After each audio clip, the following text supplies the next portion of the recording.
What's going on, guys? Welcome back. NFL commentary for you. Do me a favor, take a moment, hit that like button, subscribe button, criticism in the comment section, Twitter. Shutdown Safety is my username. This is a video that I've hoped that I could get to make. Robert Griffin III is going to be a Cleveland Brown.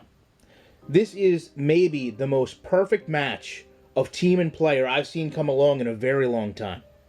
Now, I understand the Browns are going to take Goff. They're going to take Wentz. I've done videos on that before. We all agree they're taking a quarterback number 2 overall, most likely. So there's some people that aren't going to like the fact that they've went out and signed RG3.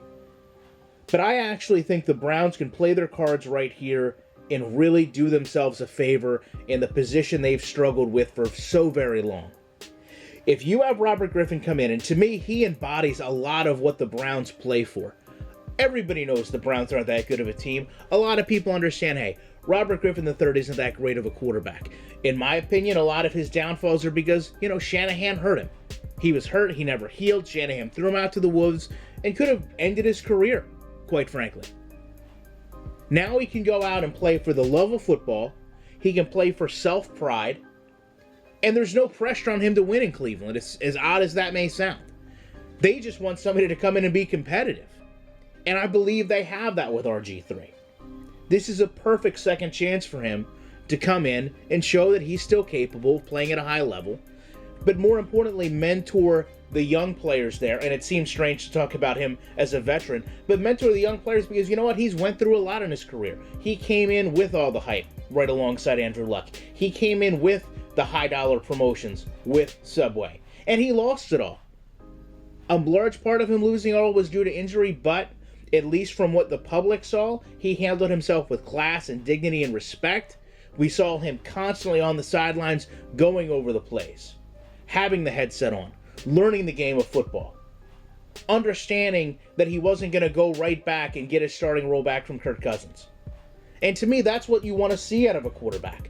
I actually thought that you could look at RG3 as an upgrade for not just the Browns, but maybe the Bills, the Dolphins, the Jets, maybe even the Eagles when it comes to quarterbacks.